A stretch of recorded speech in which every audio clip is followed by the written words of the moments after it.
अस्सलाम वालेकुम viewers, welcome to mom's kitchen. आज हम बनाने जा रहे हैं मूली का पराठा, जो कि बहुत ही लजीज और खस्ता बनता है।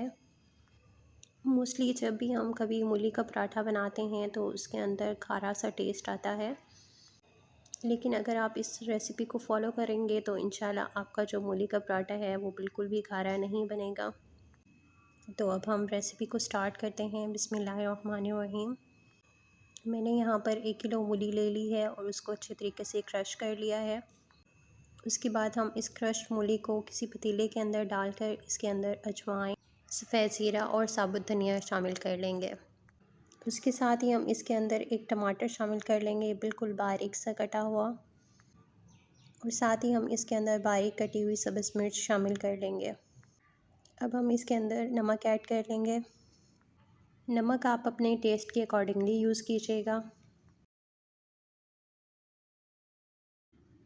साथ ही हम इसके अंदर सुरख मिर्च पाउडर शामिल कर लेंगे। इन तमाम चीज़ों को ऐड कर लेने के बाद हम इसको अच्छी तरीके से मिक्स कर लेंगे, ताकि जो मसाले हमने इसके अंदर शामिल किए हैं वो सारे के सारे मूली के अंदर एब्ज़ॉर्ब हो जाएं। आप इसके अंदर अजवाइन का इस्तेमाल लाजमी कीजिएगा, क्योंकि अजवाइन मूली के अंदर मौजूद एसिडिटी को कम करने में हेल्प करती है। मूली को हम कवर करके तकरीबन 10 मिनट के लिए पकने के लिए रख देंगे। हमारी मूली को पके हुए तकरीबन 10 मिनट हो चुके हैं। अब हम इसको अच्छे तरीके से मिक्स कर लेंगे और फिर इसको हम तब तक पकाएंगे जब तक कि इसका पानी मुकम्मल तौर पर खुश्क नहीं हो जाता। इस मूली को पकाने के साथ ही मैं आपको इसकी कुछ अफादियत के बारे में बताते चलूँ। सर्दियों में अक्सर हमें जो बलगम की शिकायतें रहती हैं, वो अगर हम मूली खाएंगे तो उसकी वजह से जो हमारे बलगम का अखराज है वो अच्छे तरीके से हो सकेगा। इसके अलावा मूली हाई ब्लड प्रेशर के मरीज़ों के लिए भी बहुत फ़ायदेमंद होती है। साथ ही साथ कैंसर जैसे मूजी मर्ज़ को हमारे जिस्म के अंदर फैलने से रोकती है। यहाँ पर मैं मूली के अंदर थोड़ा सा लेमन जूस शामिल कर रही हूँ, ताकि मूली के अंदर जो थोड़ा सा खारापन होता है वो ख़त्म हो जाए। अगर आपको ज़्यादा खटास चाहिए तो आप इसमें नींबू के रस का इस्तेमाल ज़्यादा कर सकते हैं। मैंने यहाँ पर 1 टीस्पून जितना नींबू का रस शामिल किया है। हमारी मूली के अंदर मौजूद पानी सारा खुश्क हो चुका है। अब हम इसके अंदर सब्ज़ धनिया शामिल कर रहे हैं। ये टोटली ऑप्शनल है, अगर आपके पास मौजूद है तो आप डाल दीजिए, वरना आप इसको स्किप भी कर सकते हैं। सब्ज़ धनिया शामिल करने से हमारी जो मूली का टेस्ट है वो इन्हेंस हो जाएगा और साथ ही साथ इसके अंदर थोड़ी सी खुशबू भी आ जाएगी। हमारी मूली का मिक्सचर रेडी हो चुका है। अब हम इसको ठंडा कर लेंगे।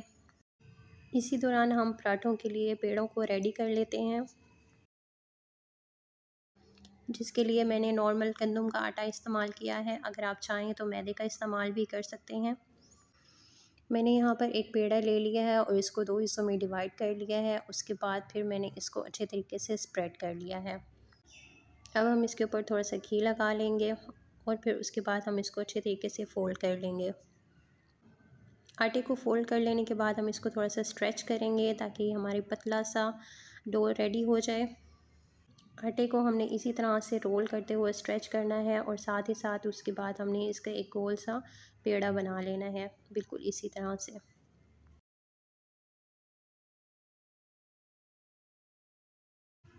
हमारे पराठे के लिए एक पेड़ा रेडी हो चुका है। अब हम दूसरे पेड़े को रेडी कर लेते हैं। पराठों को खस्ता बनाने के लिए बेहतर यही है कि आप इन पेड़ों को 10 मिनट के लिए रेस्ट दे दें। इन पेड़ों को 10 मिनट के लिए रखने के बाद अब हम इसको अच्छे तरीके से बेल लेंगे। बेलने से पहले आप हाथ की मदद से इसको अच्छे तरीके से इसके किनारों को पतला कर लीजिए। इसी के साथ आप इसको नीचे रखकर हाथ की मदद से भी पतला कर दीजिए। अब हम इस रोटी को बेलन की मदद से बिल्कुल पतला सा बेल लेंगे और इसी तरह से हम दूसरी रोटी को भी बेल लेंगे। अब हम एक रोटी को लेकर उसके ऊपर सारे मूली के मिक्सचर को स्प्रेड कर लेंगे, अच्छे तरीके से स्प्रेड करेंगे। मगर उससे पहले आपने इस चीज़ का ख्याल रखना है कि जो मूली का मिक्सचर है वो बिल्कुल ठंडा हो। मूली के मिक्सचर को अच्छे तरीके से स्प्रेड कर लेने के बाद हम इसके ऊपर दूसरी रोटी भी रख देंगे और इसकी किनारों को अच्छे तरीके से बंद कर देंगे। बिल्कुल इसी तरह से आपने उंगलियों की मदद से इसको दबाते हुए इसके किनारों को अच्छे तरीके से बंद कर लेना है। अगर आप इसको बंद नहीं करेंगे तो हमारा जो सारा मिक्सचर है वो बाहर आ जाएगा जब हम रोटी को उठाकर तवे के ऊपर डाल रहे होंगे। इस पराठे को आपने ज़्यादा से ज़्यादा हाथ की मदद से ही स्प्रेड करना है। अगर आपको ज़रूरत महसूस हो तो आप इसमें रोलिंग पिन का इस्तेमाल कर सकते हैं, लेकिन रोलिंग पिन को आप यूज़ करते हुए इस चीज़ का ख्याल रखें कि बिल्कुल नरम हाथों के साथ आपने इसके ऊपर चलाना है। अगर आप थोड़ा सा भी इसके ऊपर वज़न देंगे तो हमारा जो पराठा है वो बिल्कुल फट जाएगा और सही तरीके से नहीं बनेगा। तो अब बारी है पराठे को पकाने की। उसके लिए मैंने सबसे पहले तवे को अच्छे तरीके से गर्म कर लिया है और साथ ही मैं इसके ऊपर सारा घी लगा रही हूँ ताकि जो हमारा तवा है वो अच्छे तरीके से ग्रीस हो जाए।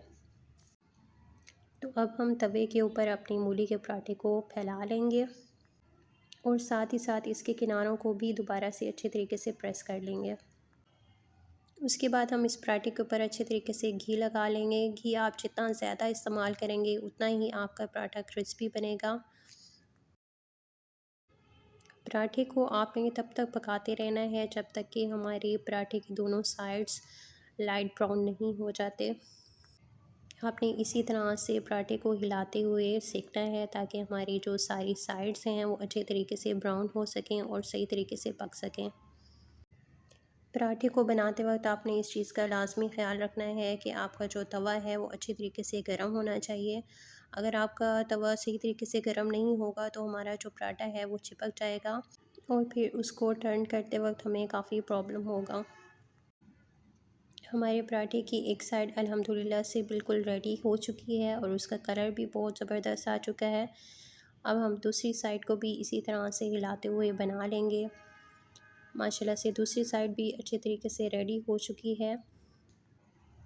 बहुत ही क्रंची और टेस्टफुल पराठा रेडी हो गया है। आप इसको घर पर लाज़मी ट्राई कीजिएगा और मुझे इसका फ़ीडबैक लाज़मी दीजिएगा। मिलते हैं इंशाल्लाह नेक्स्ट वीडियो में एक नई रेसिपी के साथ। अपना और अपने प्यारों का बहुत ख़्याल रखिएगा। अल्लाह हाफ़िज़।